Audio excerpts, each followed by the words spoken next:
Hey, this is Awais with OpenTrader, and this video goes over a trade setup from Tuesday, December 18th.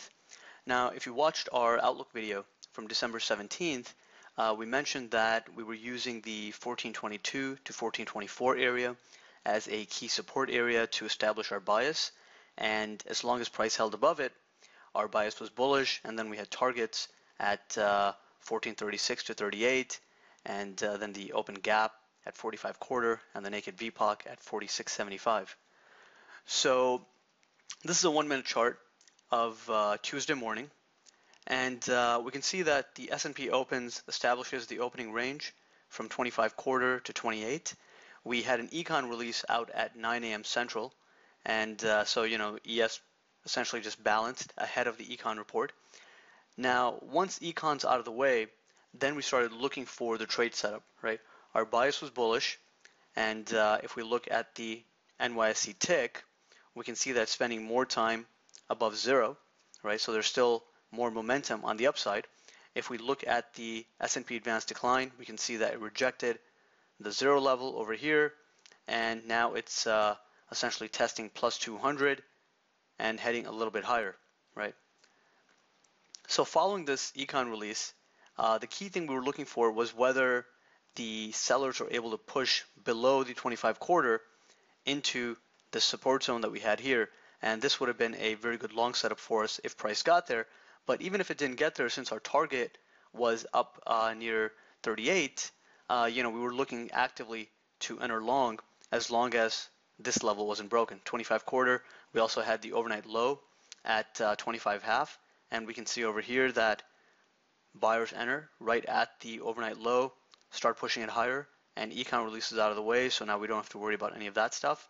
And right within this area over here, 1427 was our long setup, and it was really based on the overall context that the overall context was bullish. We were expecting a move up to 38, and the NYSE tick was also showing us that momentum was definitely on the upside, right? And then this was testing the day session VWAP and midpoint. We're expecting a breakout above it. Now, if you wanted to be extra cautious, you could have waited for a break above and then bought the pullback to the opening range high at 28. We don't really wait for confirmation.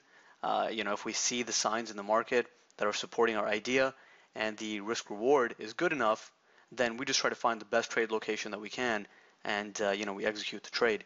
So the trade that triggered for us Tuesday morning was the long setup at 1427, and our target then was up here in the 1437 to 1439 area. So this was the initial resistance zone for us on the day, and we can see that we got a little bit of rotation here. Responsive sellers active at 37 to 39, first test.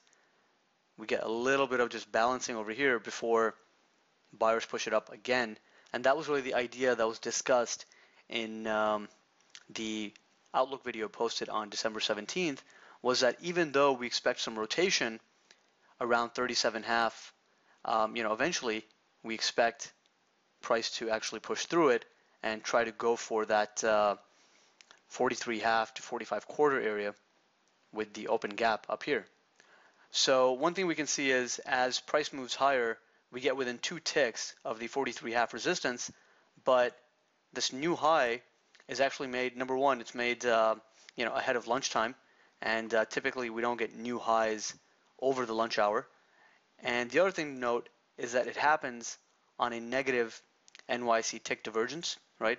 So now we're actually pushing above 800 on the tick, which is showing us some exhaustion on the upside, and then we get a tick divergence setup right around lunchtime, which indicates that we're probably going to balance for a bit into the afternoon before we get any push higher, right? So the overall bias on the day is still bullish. This is essentially, right over here is a breakout out of the opening range, and since our overall bias is bullish, we still want to be focused on the long side, but this is certainly a good signal to take profit on longs up here and then look to re-enter. Now, one of the other ideas pretty common is that broken resistance acts as support on pullbacks, right? So once price has pushed through a resistance zone, then on the first test, when it comes back to it, it acts as a good support zone. And we can see that principle in play over here, right? Comes back down to that 37 and 39, acts as support.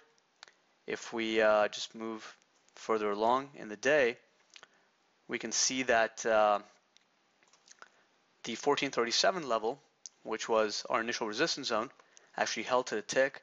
Buyers re-entered right at 1437 and then pushed it up to 43.5, and the resistance zone over here, 43.5 to 45.25, capped the upside. So this was the ideal exit right into the close. The day was set up like a trend day. The S&P Advanced Decline was pushing near positive 400, which indicates that 80% of the stocks in the S&P 500 were trading above their prior day's close. They were advancing. So overall, the trade setup from December 17th, the long bias and the long setup played out very well. The early momentum on the NYSE tick gave us a good signal to get in on the long side. And, we can see over here, as price is testing this midpoint VWAP area, the tick is actually holding above zero, right?